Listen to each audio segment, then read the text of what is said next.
71 on Monday, the 20th of January 2014. I am your host, Stephen Layton.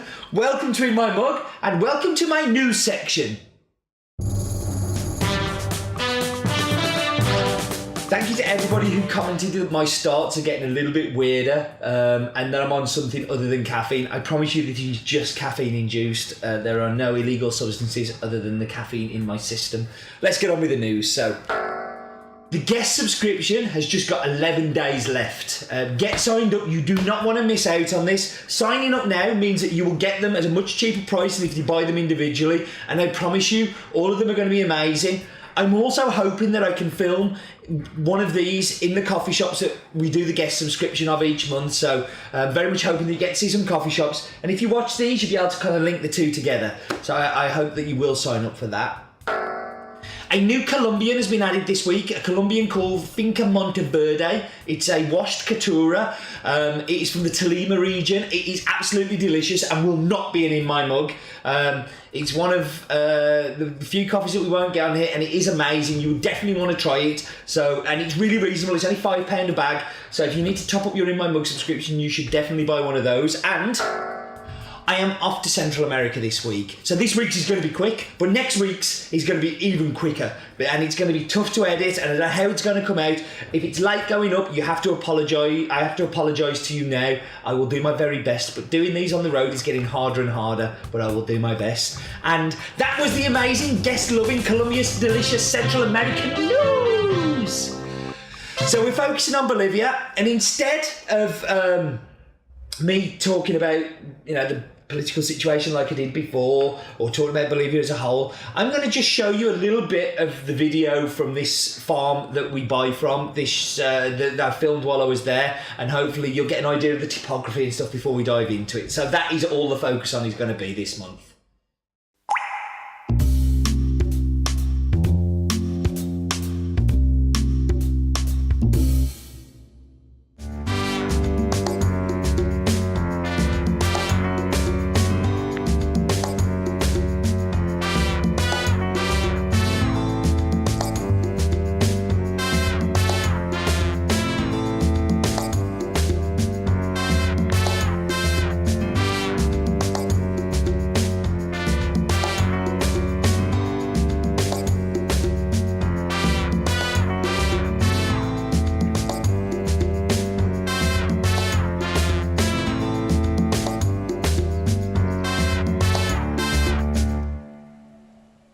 Hello everybody and welcome to In My Mug episode, I don't really know, but it'll be soon.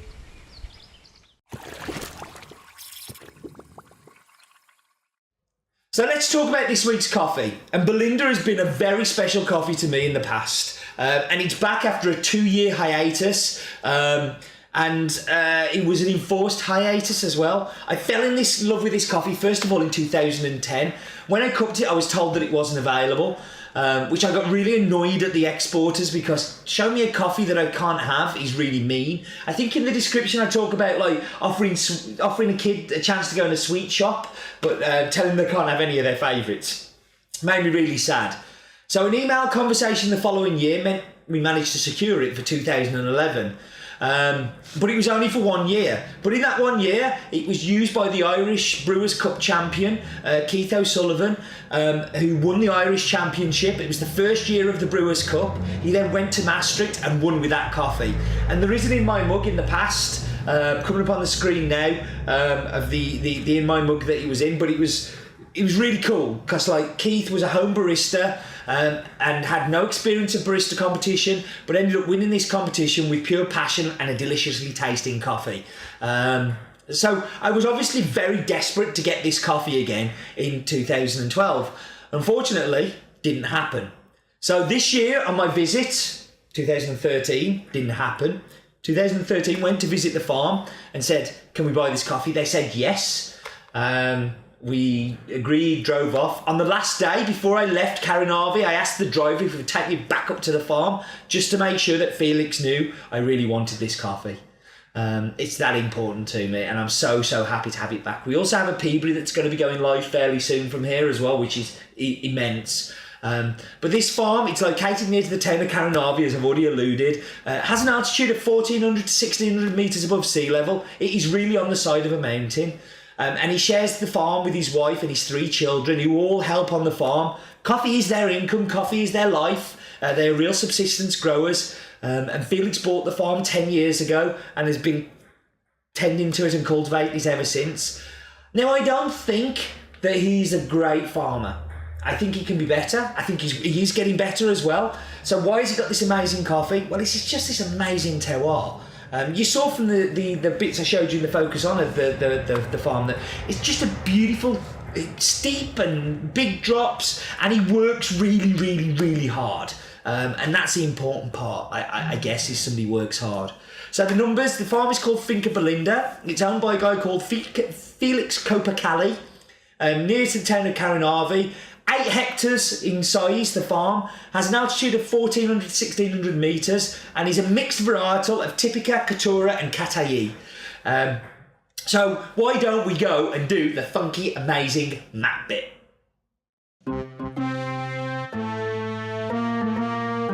So welcome to the new map bit. There's me waving at you, so off you go. Bye! Bye! Up into the outer space and away from has-been towers and into the UK, so you can see where we are there.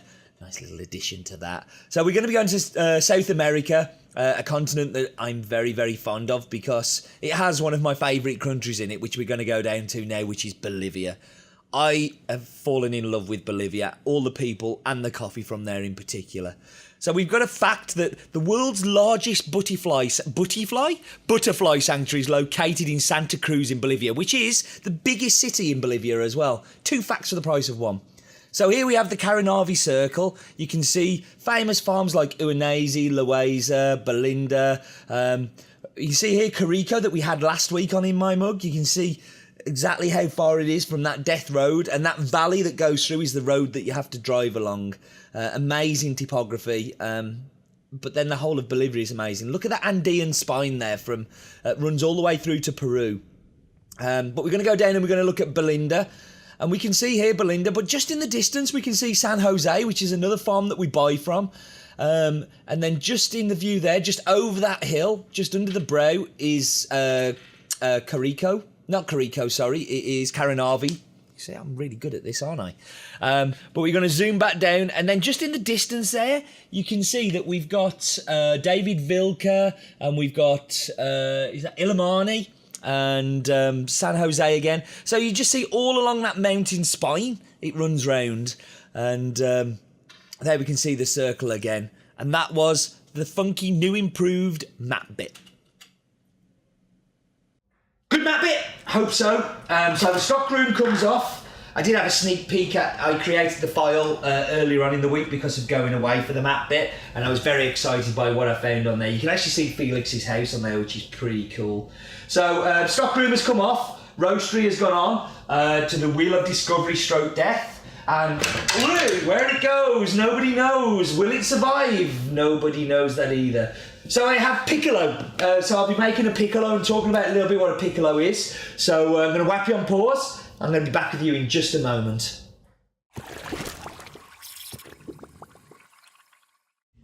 Okay, so I'm back. I'm going to dive straight into the espresso. So the initial taste you get with this, I know I'm going to get throughout these, is drinking chocolate. It is like thick, gloopy, melted drinking chocolate. But actually on the back end, there's a little bit of an acidity. But it's also a sweetness. So my descriptor I put for it was honeydew melon, and I think it's pretty bang on for it. It's such a complex coffee. So it's really easy to drink, so you can just quaff it. But if you want to think about it, actually, it gets quite complicated, and it is a deliciously built drink. That sweetness and acidity, and then the sweetness bringing it back, is really interesting. So this is my take on a piccolo. It is a slightly longer macchiato, so a little bit more milk than a macchiato. A baby cappuccino in a shot glass was how Gary described it, and I like that. And I actually quite like these. If I'm going to have milk, I like these because it's more drinkable. You know, you get more coffee flavours coming through than milk. So now, that melted chocolate just kind of works really well. It just mixes in with the milk, makes it more creamy, more milk chocolatey. And as a piccolo, that's actually very nice. Thank you, Wheel of Death, for that one. So I have a siphon. For those who will email in, because every time I do a siphon, they say, how do you do a siphon? We have a brew guide for that, so go look at our brew guides page. But let's dive into the brewed coffee. It's a little bit hot still. But even with that, it's just so drinkable. It's so easy to drink. But if you want to think about it, you can think about it, and you can have that complexity, that acidity, but it just really works well. I love this coffee so much. I was so sad to miss it for a couple of years. It's great that it's come back. It's definitely one of my top 10 ever coffees. It just works super well, and it's a great coffee. Okay, time for screen grab of the week, and coming up on your screen right now, and if you are the lucky winner, you can have the t-shirt that money cannot buy.